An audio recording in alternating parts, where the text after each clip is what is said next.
আসসালামু আলাইকুম। ওয়ালাইকুম আসসালাম রহমতুল্লাহ।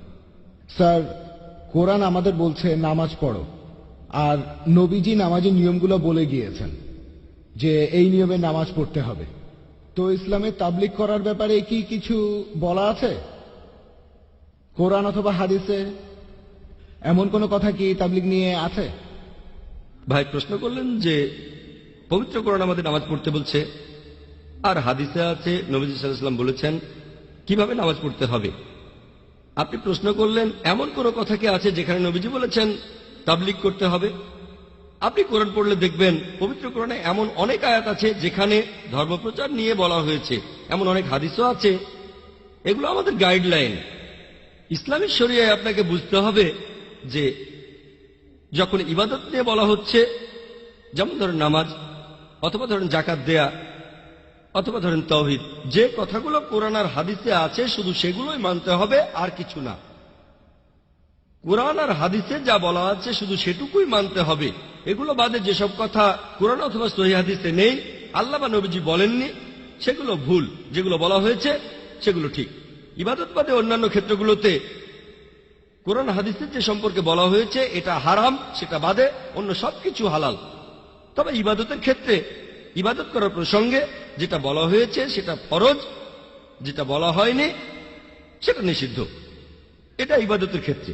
ইবাদত বাদে অন্যান্য ক্ষেত্রগুলোতে যেমন কি কি খাবেন, কি কি পড়বেন, কিভাবে কথা বলবেন, আর ধর্মপ্রচারে যেটার অনুমতি নেই সেটা হারাম। যেটা বলা হয়েছে ফরজ সেটা ফরজ অথবা মুস্তাহাব, এছাড়া উল্লেখ করা হয়নি কিন্তু অনুমতি আছে। সেটা হয়তো প্রকারভেদে হতে পারে ফরজ, অথবা সেটা হয়তো হতে পারে মুস্তাহাব, উৎসাহিত করা হয়েছে, অথবা সেটা হয়তো হতে পারে মুবাহ, অথবা নয়তো মাকরু। যেটাকে বলা হয়েছে হারাম সেটা হারাম, সেটা নিষিদ্ধ। যেটাকে হারাম বলা হয়নি সেটা হালাল, অনুমতি আছে। এবারে এগুলোর মধ্যে সেটা হতে পারে ফরজ মানে আবশ্যিক, অথবা হতে পারে মুস্তাহাব, উৎসাহিত করা হয়েছে, অথবা হতে পারে মুবাহ অর্থাৎ ঐচ্ছিক, অথবা হতে পারে মাকরু, অনুৎসাহিত করা হয়েছে। বিভিন্ন হাদিসের উপর ভিত্তি করে এখন দাওয়া বা ধর্মপ্রচারের ক্ষেত্রে দেখবেন বেশ কিছু গাইডলাইন দেয়া আছে কোরআনে আর হাদিসে। কোরআন ও হাদিসে বেশ কিছু নির্দেশনা আছে। যেমন ধরেন লেকচারের শুরুতে যে আয়াতটা বলেছিলাম, সূরা নাহলের 125 নম্বর আয়াতে আল্লাহ তাআলা আমাদের বলছেন, উদু ইলা সাবিলি রাব্বিকা বিল হিকমা ওয়া মাউযাতিল হাসানাত ওয়াজাদিলহুম বিল্লাতি আহসান। মানুষকে তোমার প্রতিপালকের পথে আহ্বান করো, হিকমত ও সদুপদেশ দ্বারা তাদের সাথে তর্ক করো এবং তাদের যুক্তি দেখাও সবচেয়ে উত্তম আর গ্রহণযোগ্য পন্থায়। এটা হলো দাওয়া বা ধর্মপ্রচার সম্পর্কে পবিত্র কোরআনের একটা গুরুত্বপূর্ণ আয়াত। মানুষ কিভাবে বুঝবে সেটা আলাদা হতে পারে। কিছু লোক বলতে পারে যে হিকমা মানে নরম সুরে বলা, কেউ যাতে আঘাত না পায়। অনেকেই কোরআনের এই আয়াতকে উদ্ধৃতি দেন। একসময় শেখ দিদাত যখন স্টেজে উঠতেন লোকজন বলতো হিকমার সাথে বলেন, পরোক্ষভাবে লোকজন বলছে কঠিনভাবে বলবেন না। কোরআন কিন্তু এমন কথা বলছে না। কোরআন বলছে মানুষকে তোমার প্রতিপালকের পথে আহ্বান করো হিকমত ও সদুপদেশ দ্বারা। তাহলে কোরআন বলছে হিকমত আর সদুপদেশের কথা। এখানে কিছু মানুষ ভুল বুঝতে পারে। তারা ভাবতে পারে যে হিকমত আর সদুপদেশ মানে সবসময় নরম। এটা হতে পারে, বেশিরভাগ সময় নরম থাকবেন, তবে একেবারে 100% নরম থাকলে হবে না। কোরআন বলছে হিকমত আর সদুপদেশ। আর যেটা এক সময় হিকমা, অন্য সময় সেটা হিকমা নাও হতে পারে। এটা পরিস্থিতির উপর নির্ভর করে। আর লোকজন আমাকেও বলে, যখন লেকচার দিতে যাই আমি অমুসলিমদের উদ্দেশ্যে, লেকচারের আগে বলে জাকির ভাই হিকমার সাথে বলেন। পরোক্ষভাবে আমাকে বলছে জাকির ভাই নরম করে, খুব কঠিন করে বলবেন না, আক্রমণ করবেন না। আমি বলছি না যে হিকমা মানে আক্রমণ করা। হিকমা মানে সদুপদেশ, মানে কাজটা ঠিক মতো করতে হবে, তারা যেন ইসলাম সম্পর্কে জানতে পারে। আর আপনারা যদি এই আয়াতের প্রসঙ্গটা দেখেন, সূরা নাহলের 125 নম্বর আয়াতের প্রসঙ্গটা, এটা আছে কয়েকটা আয়াত আগেই। 120 নম্বর আয়াতে বলা হয়েছে যে নবী ইব্রাহিম আলাইহিস সালামের মধ্যে রয়েছে উত্তম দৃষ্টান্ত। তার মানে ইব্রাহিম আলাইহিস সালামের জীবনটা তোমরা দেখো কিভাবে ধর্মপ্রচার করছেন। এবারে ক্রস রেফারেন্স খোঁজেন, দেখবেন যে পবিত্র কোরআনের আরেকটা আয়াত আছে তিনি দেবতার মূর্তি ভেঙেছিলেন। অন্য আরেকটা আয়াত আছে নবী ইব্রাহিম আলাইহিস সালাম তার বাবাকে বলেছিলেন আপনি মুশরিক, তাকে বাসা থেকে তাড়িয়ে দেওয়া হয়েছিল। তাহলে কিছু কিছু ক্ষেত্রে মুশরিককে মুশরিক বলতে হবে, হোক সেই মুশরিক আপনার বাবা, বাসা থেকে তাড়িয়ে দেওয়াও হতে পারে। এটাই হলো হিকমা।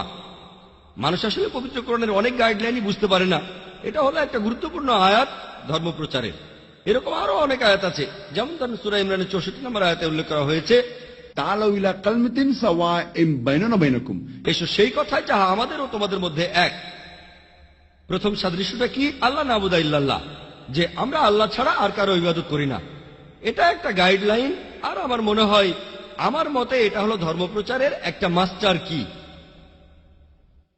কোন অমুসলিমের সাথে কথা বললে সাদৃশ্যের কথা বলবো, তাদের ধর্মগ্রন্থে যেটা আছে, আমাদের ধর্মগ্রন্থে যেটা কমন, তাকে অন্তত সেটা মানতে বলবো। আর এখানে সবচেয়ে গুরুত্বপূর্ণ এই সাদৃশ্যের, কোরআন বলছে সেটা আল্লাহ নাবুদা ইল্লাল্লাহ, আল্লাহ ছাড়া কারো ইবাদত করি না। তাহলে ধর্মপ্রচারের সবচেয়ে গুরুত্বপূর্ণ দিকটা হলো তৌহিদ। এভাবে কোরআনে কিছু গাইডলাইন দেয়া আছে, হাদিসে কিছু গাইডলাইন আছে। যেমন আমাদের নবীজি বলেছেন, এটার উল্লেখ আছে সহিহ বুখারীতে, বাল্লিগু আন্নী ওয়াল আয়া, মাত্র একটা আয়াত জানলেও ধর্মপ্রচার করো। আপনি যদি ইসলাম সম্পর্কে একটা আয়াতও জানেন, আর জানেন সেটা ঠিক, তাহলে প্রচার করেন। পবিত্র কোরআনে এরকম আরো অনেক আয়াত আছে আর হাদিস যেখানে দাওয়ার কথা বলা হয়েছে।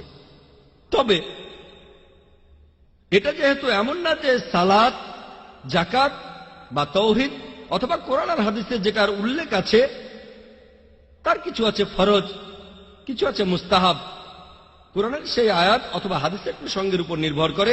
তবে ধরেন আমি মাইক্রোফোনে কথা বলছি, প্রশ্ন করতে পারেন নবীজিকে মাইক্রোফোনে কথা বলেছিলেন?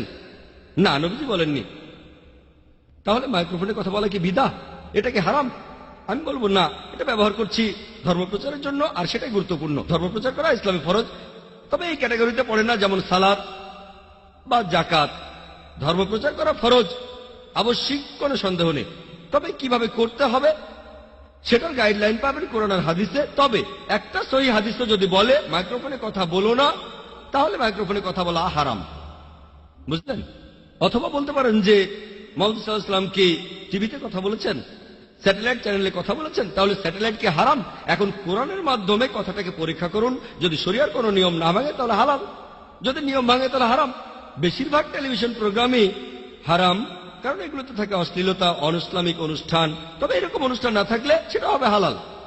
আমরা এটাকে ব্যবহার করতে পারি, এই মিডিয়াকে, ইসলাম প্রচারের জন্য। যদিও কোরআন আর হাদিসে এর উল্লেখ নেই, তবে একটা আয়াত এমন বলছে, মানুষকে তোমার প্রতিপালকের পথে আহ্বান করা হিকমত ও সদুপদেশ দ্বারা। আমার হিকমা হিসেবে স্যাটেলাইট চ্যানেলকে ব্যবহার করছি। তাহলে গাইডলাইনগুলো আছে। তবে যদি দাওয়ার কাজে এমন কিছু ব্যবহার করি যেটাকে বলা হয়েছে হারাম পবিত্র কোরআন আর হাদিসে, সেটা ভুল। আপনি এখানে সালাত সম্পর্কে যেটা বললেন, সালাত ইসলামের 5টা স্তম্ভের মধ্যে একটা, অথবা ইবাদতের মধ্যে একেবারে প্রথম সারির। যেমন তৌহিদ, সালাত, জাকাত, রোজা, হজ, এসব ক্ষেত্রে যা বলা আছে শুধু তাই করবেন, আর কিছু না। বলতে পারবেন না আমি এক পায়ে দাঁড়িয়ে নামাজ পড়বো, আমি এক পায়ের উপর দাঁড়িয়ে নামাজ পড়বো। এখন নবীজি কথা বলেননি যে এক পায়ে দাঁড়িয়ে নামাজ পড়াটা হারাম। কি পড়তে পারবেন? না, পারবেন না, কারণ এটা ইসলামের 5টা স্তম্ভের একটা। কিন্তু ধরেন আপনি অসুস্থ আর সমস্যা থাকলে বসে নামাজ পড়তে পারেন, এ কথা কোরআন বলছে, হাদিসও বলছে। গাইডলাইনটা আছে, যেটার অনুমতি আছে সেটা হালাল।